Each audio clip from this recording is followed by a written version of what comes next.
ფაშისტური დაჯგუფების 16 წევრია დაკავებული. ინფორმაციას გელა გელაძის უწყება ავრცელებს. მათგან 10 არასრულწლოვანია. პოლიციის ინფორმაციით დაჯგუფების წევრები, რომლებიც თავს ნეონაცისტებს უწოდებენ, ფიზიკურად და ფსიქოლოგიურად ძალადობდნენ სხვადასხვა ასაკის ადამიანებზე.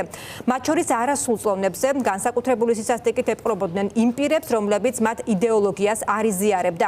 ამ ყველაფერს კი იღებდნენ ვიდეო და ფოტო მასალების სახით და სხვადასხვა სოციალურ პლატფორმებზე აქვეყნებდნენ.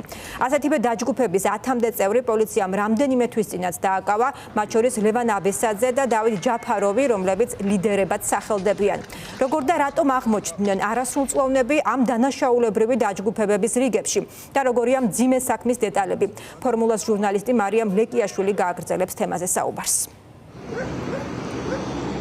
დიახ, დაკავებულთა ნაწილი უკვე შეასახლეს ზაჰესის დროებითი მოთავსების იზოლატორში, ნაწილი მათგანი შესახლებულია დიღმის იზოლატორში, ისინი ახლა ბრალის წარდგენის მოლოდინში არიან. ზაჰესის იზოლატორში შესახლებული დაკავებულები უკვე მოინახულეს უფლება დამცველებმა, როგორც ისინი ჩვენთან საუბრისას ამბობენ, დაკავებულები ბრალს არ აღიარებენ და უფრო მეტიც ამბობენ, რომ ამ ორგანიზაციის წევრობისთვის დაკავებულ სხვა ადამიანებს არც კი იცნობენ, როგორც ერთ-ერთი უფლება დამცველი ჩვენთან საუბრისას ამბობს მისი დაცვის ქვეშ მყოფი უკვე თვეების განმავლობაში თანამშრომლობს გამოძიებასთან. მის სახლში ჩატარებული იყო ჩხრეკაც, ჩხრეკის შედეგად ამოიღეს ცივი იარაღი, თუმცა როგორც დაკავებული განმარტავს, ეს ცივი იარაღი არანაირ კავშირში არ არის ამ ორგანიზაციასთან. შეგახსენებთ, რომ დღეს გამთენიისას დააკავეს 16 პირი ნეონაცისტურ ორგანიზაციაში წევრობას ედავებიან მათ. ამის შესახებ განაცხადა ბრიფინგზე თბილისის საპატრულო დეპარტამენტის დირექტორმა ვაჟა სირაძემ, როგორც მან განაცხადა, ეს ადამიანები, ამ დაკავებული 16 ადამიანიდან 10 არის არასრულწლოვანი. ეს ადამიანები ფიზიკურად უსწორდებოდნენ და აწამებდნენ ადამიანებს, მათ შორის არასრულწლოვნებს, რომლებიც არ იზიარებდნენ მათ იდეოლოგიას. ისინი იღებდნენ ამის ამსახველ ფოტო და ვიდეო მასალებს და ავრცელებდნენ სხვადასხვა სოციალურ პლატფორმებზე. ახლა შეგიძლიათ მოისმინოთ უფლება დამცველთა კომენტარები. დაკავებულებიდან ერთი არის მისი მეგობარი, დანარჩენი პირები ვინ არიან, მან განაცხადა, რომ დაუსახელეს სახელები, გვარები, აჩვენეს სურათები, მაგრამ ვერავის იდენტიფიცირება გარდა თავისი მეგობრისა ვერ შეძლო. ამოღებული არის ფისტალიც სანთებელა და მთელი პასუხისმგებლობის გზნობით ვაცხადებ, რომ მისი ოჯახი და რაიმე კანონსაწინააღმდეგო ნივთიან საგანი ამოღებული არ ყოფილა.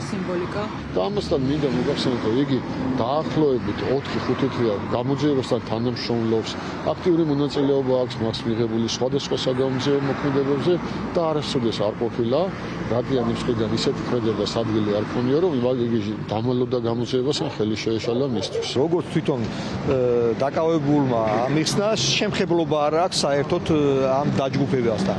საერთოდ შემხებლობა არ აქვს და შესაბამისად ამის მტკიცებულებასაც შევესწრებით, რომ მაქსიმალურად წარმოუდგინოთ ბრალდების მხარეს. აქედან გამომდინარე, მე ვთვლი, რომ ის, რასაც აცხადებენ, რომ დაჯგუფებაში მონაწილეობას იღებდა თითქოს და რამოდენიმე პიროვნება, კონკრეტულად ჩემი დაცვის ყოფთან მიმართებაში მე ვაცხადებ, რომ მას ამ დაჯგუფებასთან საერთოდ შემხებლობა არ გააჩნია. რაც შეეხება თვითონ პიროვნებასთან დაკავშირებით, მინდა გითხრათ, რომ პოლიციიდანაც ვიცი და ისედაც ცნობილია ჩემთვის, რომ არანაირი კრიმინალური წარსულის მქონე პიროვნება არ არის.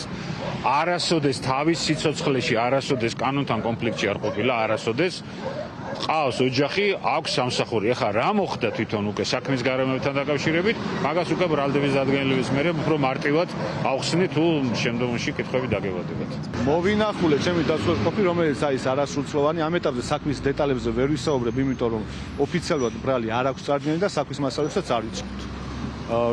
გამოუკითხეს ზოგადად მისი ამჟამინდელი მდგომარეობა, ხომ არ ყოფილა მისი უფლებები დარღვეული, წამებას, იძულებას მუქარას ხომ არ ქონია ადგილი, რადგან უარ ყოფილი პასუხი გამცა, მისი უფლებები არ დარღვეულა, როგორც თვითონ ამბობს.